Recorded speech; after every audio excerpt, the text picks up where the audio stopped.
Mungu atusaidie. Wakati tunawaonea wengine huruma, tuwasaidie. Wakati tunawaombea ya kwamba Mungu awabariki na chakula, tuwe wa kwanza kuwabariki. Lakini kuna baadhi ya watu wanajifanya wavivu.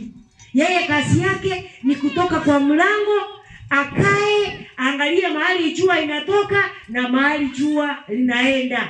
Yeye hataki kufanya chochote. Hajui wakati wa kupanda, hajui wakati wa kulima. Yeye anadharau kazi zingine. Hawezi kufanya kibarua, maana vibarua ni ya watu wasenzi. Lakini akipata nimefanya, nimenunua chumvi, anataka ile chumvi, anataka ile sukari. Nikimnyima, anaanza kusema hawa sasa ndio Wakristo. Ndio Wakristo. Maana Biblia inasema wazi kwamba kazi yoyote ile ni kazi, bora riziki. Naomba Biblia iseme 13. Umefungua verse 24 Proverbs. Methali ni 13 mstari wa 24. Mstari wa 24 Mithali 13 Biblia inasema yeye asiyetumia ngoja 14 ni 14:23 Biblia inasema katika kila kazi mna faida bila maneno ya midomo. Sasa maneno ya midomo huleta hasara tu. Kila kazi, fua nguo, enda kibarua, lima ikiwa Mungu amekujalia na afya. Ikiwa ni biashara, fanya biashara yoyote ile. Sasa mtu anadharau biashara ya mwingine, alafu baadaye unasikia akisema nisaidie na shilingi 20 tu. Sasa shilingi 20 ndio unaninyima, unataka kunyime ngapi? Shilingi 20. Kazi yoyote ile, bora kazi. Ningekuwa Kisii, kuna wimbo ningeimba, ule Nyawoka anaimba, lakini hapa sasa hata nikiimba kuna wengine hawatasikia.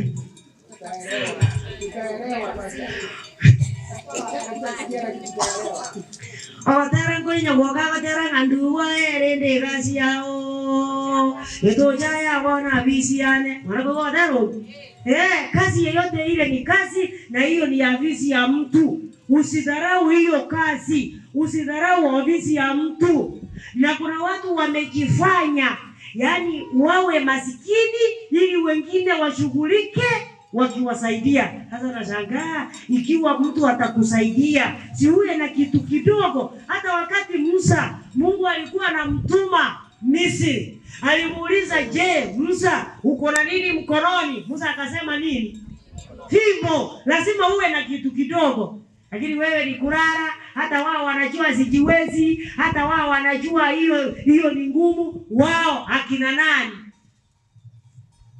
Na unajua hawa watu kazi yao ni kuomba. Lakini Biblia inakataa, hata wakiomba hawatapata. 20 verse 4 Proverbs ni Methali 20 verse 4 Biblia inasema mtu mvivu hataki kulima wakati wa baridi. Unasikia akisema, unajua wakati nilikuja hapa Naroko, nilipatwa na pneumonia, na unajua pneumonia haiendani sambamba na baridi. Sasa mimi unajua lazima jua lichomoze ndio niweze kutoka. Hivyo wakati wa mavuno, sasa wakati wa mavuno ataomba. Ndiye ataenda kuomba, hana kitu, lakini hatapata. Maana kazi yake ni kulala. Na sana wamama kama hawa, kazi yao ni kupiga kelele saa yote. Kama Biblia iseme 9 verse 13 Proverbs. Wenye waendi shambani, wao ni kukaa mahali palipoinuka. 9:13 Mwanamke mpumbavu sasa hupiga kelele. Na ni mjinga hajui kitu. Verse 14 ukaa wapi? Verse 14 ukaa mlangoni pa nyumba yake. Kazi yake ni kuchungulia mlango wake, hiyo tu. Juu ya kiti mahali pa mjini palipoinuka. Yes. Yo hapo 15 Okay.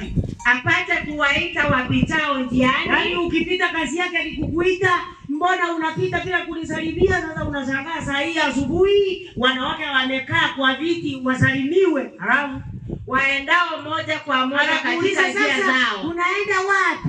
Utarudi saa ngapi? Unaenda kuleta nini? Unaenda kufanya nini? Hiyo ndio kazi yake. Hiyo basi Mungu atusaidie. Tuwe watu wa bidii, sio watu wa kulala ili vitu viche. Na baadhi ya hao watu, sana sana wa mama, akiamua ya kwamba kuna kazi atafanya ni kuingia kwa mlango wa rafiki yake Evans Nyandigisi. Yaani kazi yake ni kusema nataka niende kwa Jeni. Unajua kwa Jeni mimi ukinitafuta utanipata huko. Sina mahali pengine pa kuenda. Ukweli hauna mahali pengine pa kuenda. Ni ile hujasoma 25 verse 17 Proverbs. 25 verse 17. 25:17. Biblia inasema mguu wako usiingie katika nyumba ya jirani yako. Usiingie katika nyumba ya jirani yako ila kwa kiasi. Asije akakinai na kukuchukia. Sasa naomba mniambie maana ya jina kukinai. Maana nyinyi ni Waswahili. Nkange mimi ndiye tena. Kama Swahili watu mwaje ndipo unasema kusi Swahili interview hapo na maana leo Swahili yote interview ngokukinai ningi tesome enkuyeruga omagoche ke Swahili kero to goja kokora ke Swahili to kokora na Isa unasema nadhani kukinai ni kuchoka na wewe na kukuchukia. Wakati unapisha mlango anagombana kwanza ndiye atakukaribisha. Unasikia akisema yani saa hii wanawake wamefika milangoni mwa wanawake wengine. Unajua akikucha hapa ile kazi ambayo nimepanga sitafanya. Karibu sana, kujeni, ingia tu wewe umbwa, ajana na mgeni wangu. Maana hujui alisema nini wakati hajakukaribisha. Usiwe unaingia kila mara. Ungesoma verse 16, Biblia inasema ukipata asali kula kwa kiasi. Usipokula kwa kiasi itabidi utapiki. Hiyo basi ikiwa umepata rafiki, fanya urafiki kiasi. Yaani mtu akikucha aviatue pamo mahali fulani, watu watauliza ni wapi hapo? Ni kwa Nyomenda. Basi ikiwa ni kwa Nyomenda, hata Jeni alikuwa huko. Kama unasema unajua Biblia inasema tupendane. Ya sasa ndio maana mimi huwa nakaa hapa. Na huyu mwenye unasalimia kila wakati, yeye hakuji kwako. Na ukimuuliza, unajua, jamii mimi huwa nakuja hapa kila siku, lakini wewe haujawahi kuja mlango yangu. Anakujibu, unajua, mimi niko na kazi mingi, kumaanisha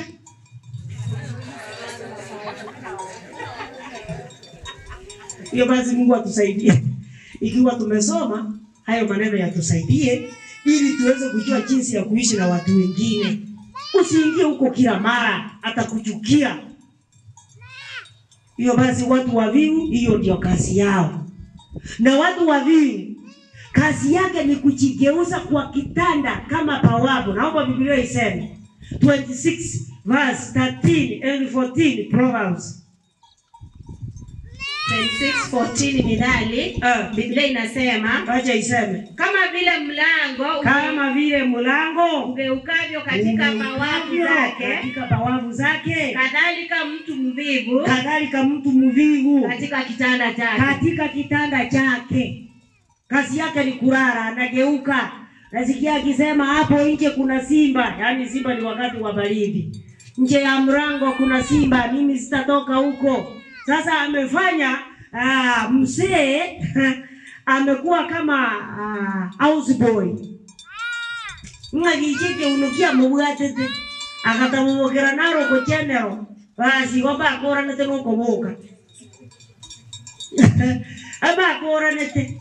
Na kuna baadhi ya wanaume nao pia wako namna hiyo. Yaani kazi yake ni kulala. Bibi ashughulike, atengeneze chai, ajue hiyo sukari ilitoka wapi, ana ng'ombe lakini anataka chai ya maziwa. Wewe utashinda ukikunywa chai ya mwanaume mwingine. Na inabidi kama ibada. Utashinda ukikula mkate, ndio utakula mkate kila asubuhi, lakini wa mwanaume mwingine. Ndio basi Mungu atusaidie tuwe watu wa bidii. Na kuna baadhi ya wanawake, mwanaume anasikia kule chapati, anaona badala niingie kwa hoteli nikule chapati 2, wacha ninunue unga nichukue nyumbani, bibi atengeneze tukule na watoto. Mwanaume analeta unga, anatoka na huo unga kutoka huko kwa mlango, kwa gate, anaingia kwa nyumba, mama akimwangalia, anaweka juu ya meza. Na kumbe sio unga peke yake, kulikuwa na nyama. Kwa vile mama hakumkaribisha, maana ni mila na desturi yake, kwa vile hakumkaribisha, sasa ajui kwamba kulikuwa na nyama. Lakini paka, kwa sababu yeye anajua kukaribisha, alienda kwa ile mfuko akapata kumbe kuna nyama hapa, akaenda na nyama. Mwanaume anasubiri nyama kwa meza, unaleta sukuma wiki. Akiuliza, na tena umeleta sukuma wiki, nyama ilienda wapi? Nyama ilienda wapi? Ulinunua nyama? Yaani anachibu kwa nguvu, maana yeye hakujua ya kwamba mwanaume alinunua nyama. Paka anaenda na nyama. Namba 1. Namba 2, ule unga anaacha kwa meza. Ikiwa ako na kuku zinaanza kukula unga, zinakula mpaka nusu, ndiye anatoa kwa meza, anaweka kwa kabati. Mwanaume anasubiri chapati, maana huyu ni mvivu, ana wakati wa kutengeneza chapati. Ikiwa ameenda kwa rafiki yake alitoka huko ushago, akaleta mboga, akaleta sijui ndizi, amempatia, hata kucha kupika, maana ni mvivu. Naomba Biblia iseme 12 verse 27 Proverbs.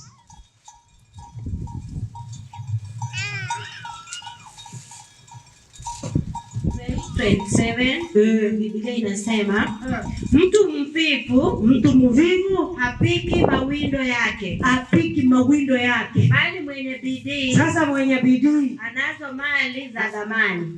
Yeye lazima awe na mali za thamani. Ni kwa sababu gani? Hako na bidii. Mvivu kazi yake ni kuangalia tu. Ikiwa ni mboga alisaidiwa, anaweka juu ya meza. Kuku zinakuja zinakwara, tena anaziweka pamoja. Yaani anaziweka pamoja siku 3, siku ya 4 anatupa. Hiyo kazi yake. Mwanaume alisikia kule saga, akaenda akanunua. Maana huyu ni mvivu, anaweka juu ya meza. Saga zikilala siku 3 utazipika tena siku 5. Itakuwa namna gani? Inabidi atupe. Mwanaume akiuliza kuna saga nilipigwa. I'm sorry. Unajua ulileta, ndio, sitakataa. Nikaweka juu ya meza. Lakini unajua haka katoto ka jirani kakakuja hapa, nikapata kameenda nazo. Kako nazo nje, kamemwaga chini. Sasa mwanaume aliponunua mboga, alinunulia mtoto wa jirani ama alikununulia? Alafu sasa mzee akigombana, nasema hawa sasa ndio judge elders. Sasa judge elders wanalala chini, halafu ukanyage mgongo, si uti wa mgongo utakuwa namna gani? Si utavunjika. Kwa basi Mungu atusaidie tusiwe wavivu. Je, mtu akiwa maskini huwa na marafiki mangapi?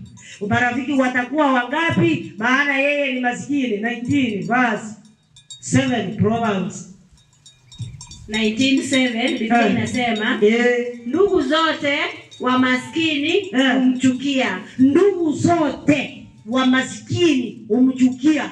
Jinsi gani rafiki zake uzidi kujitenga naye. Sasa marafiki zake wanajitenga. Ni kwa sababu gani? Yeye kazi yake ni kuomba, kazi yake ni kupatiwa. Yeye hataki afanye kazi ili aweze kutoa chanzo. Sasa inabidi ndugu zake wanamtoroka. Hata dada zako wanakutoroka. Hata wakati umesubscribe Airtel, wakati unapiga, akiangalia, akiona ni wewe unaita, anaweka simu chini. Anasema ya kwamba huyu ni wa kufurash. Uwafuata kwa maneno lakini wametoweka. Yes. Hata ukiwafuata kwa maneno, hata ukiwaamini, wao wametoweka. Na ndio maana hata nyumbani wakati msiba umetokea, unaenda nyumbani, alafu wivi wakikucha, wanapo ingia, wewe umechenga karibu na barabara, na kuna ndugu mwingine amechenga juu kabisa, maana wewe hauna chakula, inabidi wapande juu mahali watapata kitu. Unasikia wakisema mkono mtupu haufanyi nini? Inabidi kama ibada. Sasa wewe unaachwa. Sasa hata baraza la familia ikifanyika, itafanyika bila wewe. Watakuasiu. Maana hata ukienda huko, hata wakisema wacha tulipe 20 wewe utasema wakati mnapitiza 20 jua ya kwamba kuna wengine sisi hatuna. Sasa ikiwa hauna, hautahusishwa huko. Sasa utaenda kusema hauna. Hiyo ndio maneno yako. Sasa baraza inafanywa, watu wanaamua kitu na wewe jirani ndiye anakuambia. Anakuletea ujumbe, kumbe haukukuwa. Unajua walisema ABCD. Ni kwa sababu gani? Wewe hujiwezi. Hata mtu akiwa mgonjwa kwa boma, yaani itabidi mtu atafutwe kutoka mbali aende kumlinda huko hospitali. Maana hata ukienda huko ndio utamlinda vizuri, lakini hauna viatu, hauna sweta, hauna nguo. Wataanzia wapi alafu wachukue mgonjwa hospitali?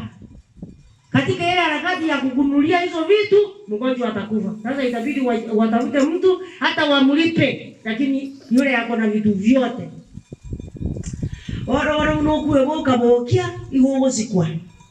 Unokuwe sieria ngakia kwa. Chaiwa. Unajua nikisoma hadithi ya Abigaili. Abigaili alikuwa mwerevu. Alikuwa mama mwenye hekima, pia mwenye sura. Mtu atakuwa mwenye sura ikiwa hajipaki mafuta. Mungu wangu lete kelisi kelia kana na watu wande koreki. Lazima na wewe ujipambe. Ndio uchumi imepanda. Ndio mapato ni kidogo, lakini usilale chini sana ya kwamba unajua mimi siwezi, unajua dada zangu wakinisaidia ndio nitafaa. Itabidi akusaidie mkienda kwa matanga. Ufanye makosa ile nguo ishike matope kidogo. Utasikia akiambia mwingine, si unaona huyu sister wangu ni mchafu kiasi. Hii nguo nilitoa kwa sanduku, nilikuwa naiweka chini kabisa. Nikaona wacha nimsaidie. Si unaona ni mchafu kiasi. Kuna ingine nilikuwa nimepanga nimpatie, sasa sitampatia. Alafu ukitoka the whole family wanajua ya kwamba ile nguo ulikuwa unafaa ni ya nani. Na wewe jitahidi vaa nguo yako. Nunua. Hata wakati wanawake wengine wanatokea huko, unasikia wakisema yule ni nani? Yule ni Susan. Hapana, yule sio Susan. Yaani unafikiria ile nguo Susan anaweza nunua. Ile nguo unajua ni 4,000 inanunuliwa. Na Susan ikiwa hawezi kununua hata ya shilingi 200, inawezaje anunue ile? Lakini wanapoendelea kusonga karibu, unasikia mwingine akisema nilikwambia ni Susan. Unasikia wakikwambia mwanamke weka hapa. Kumbe leo umejiachilia. Na wewe waambie ndio nimejiachilia, niliona mmenidharau siku nyingi, lakini saa hii nataka na mimi nifanye nini? Na wewe ng'ara. Sasa tunashinda tukifundisha ya kwamba na wewe kaa kama Abigaili na wewe unadharau. Alafu unasikia mwanamke mkubwa akisema, unajua mimi soko yangu iliisha. Wakati tulikutana na Ontugi, mimi maneno na soko ilifanya nini? Ikiwa soko iliisha Naroko, Bometi kuna soko. You run to the nearest town. Unaelewana? Na wewe kaa smart. Hata ukitembea wakati wanaume wanasimama barabara, mume wako anaweza waambia, wamama wa siku hizi wanapenda kung'ara. Maria kama huyu anatoka huko, atajua ya kwamba ni wewe. Wewe fika huko wasalimie habari zenu wazee. Hata itika, atashangaa kumbe na huyu bibi wa kwangu na yeye amegundua maneno ya kung'ara. Na wewe msitue. Asikuzoea na ile nguo moja. Safari ikifika unasikia akisema, unajua niko na safari naenda kesho, tungeenda na wewe lakini kwa sababu zile ambazo hazingevukika, yani anashindwa kukuambia kwa sababu hauna nguo, anakuambia because of unavoidable circumstances. Hata ukimuuliza wiki gani, anakuambia I will tell you later. Hiyo basi Mungu atusaidie, maana Biblia inasema ya kwamba tukitii sheria za Mwenyezi Mungu, sisi tutakuwa wa vichwa wala si wa mkia. Haleluya. 28 verse 13 Deuteronomy. Deuteronomy ni kumbukumbu la Torati 28 verse 13.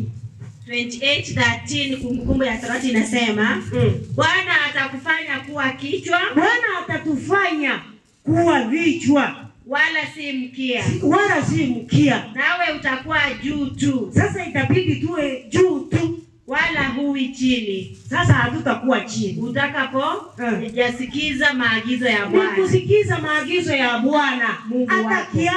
Hata kiafya. Kuna wakati mwingine Mungu anatuletea magonjwa. Ni kwa sababu gani? Hatujatii maagizo. Sheria za Mwenyezi Mungu tumezitupilia mbali. Mtu anaenda hospitali anaambiwa ya kwamba kuanzia leo hasa kutembea 30 minutes utembee kwa miguu. Alafu anasema kutembea kwa miguu kulikuwa hapo awali. Lakini saa hii mpaka pikipiki zimekuja. Watashangaa unasimamisha pikipiki.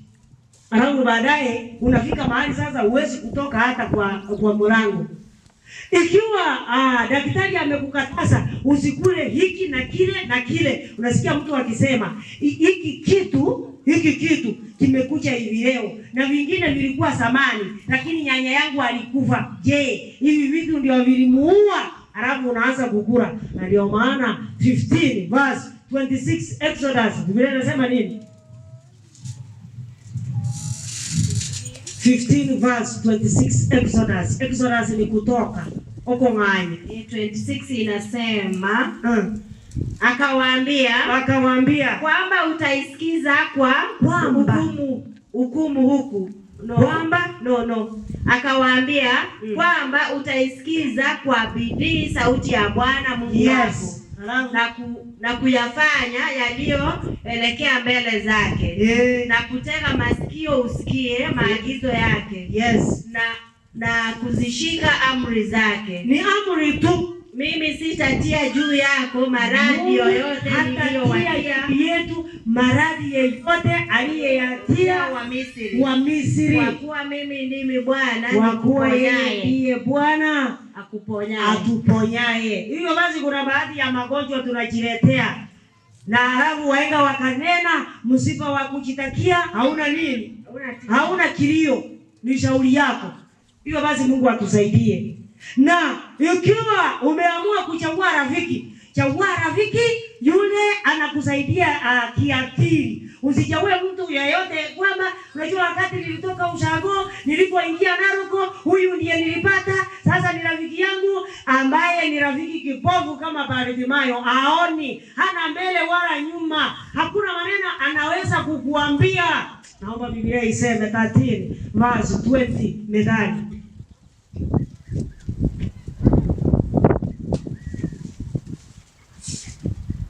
13:20 Methali, Biblia inasema enenda pamoja na wenye hekima. Nawe utakuwa na hekima. Lazima. Bali rafiki wa wapumbavu ataumia. Chagua mtu mwenye hekima. Yule ambaye atakuelekeza kama ule kansela nilisoma jana. Yule unamuelezea shida zako, anakuambia unajua ingekuwa mimi.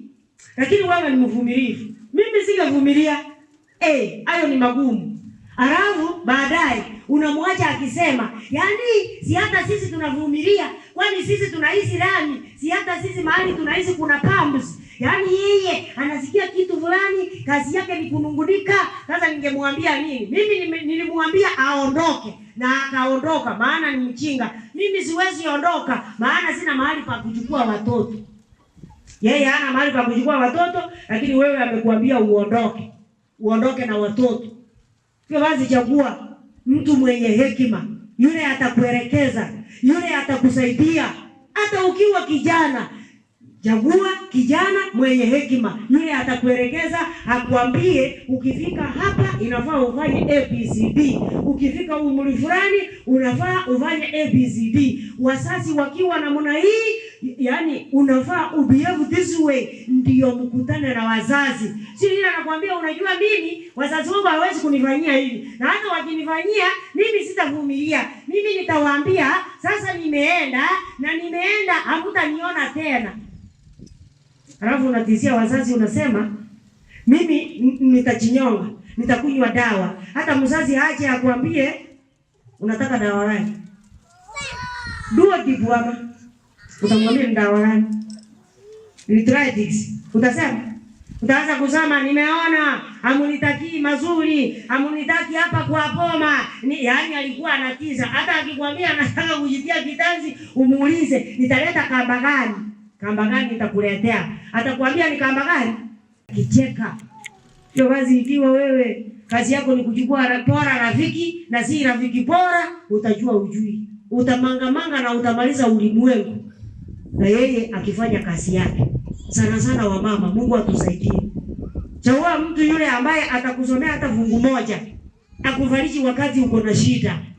Mwambie kwamba hata sisi vile tuko hivi na sisi tuko na zetu, ni ile tu hatuongei. Na yeye ajue ya kwamba kumbe kila barabara iko na pambuzi zake. Kila barabara iko na shida yake, iko na mashimo yake. Na yeye arudi, aende akatulie. Ajue ya kwamba yeye ni mtu wa maana katika boma yake. Hivyo basi Mungu atusaidie tusiwe watu wale maskini sana, wale ambaye hatuwezi kusaidia wengine. Na ile hali sisi ni Wakristo, sisi ni watu wa kusoma Biblia. Kuna jambo lingine kwa mtu mvivu. Yaani mtu mvivu kazi yake ni kuhitaji. Yeye ni muhitaji, kazi yake akiangalia kile umefanya, nasikia akisema na mimi ningepata, na mimi sijui ningefanya nini. Kama hii yako, mimi ningefanya ABC. Sasa unashangaa, yaani hapa ndio unaanza kujipangia.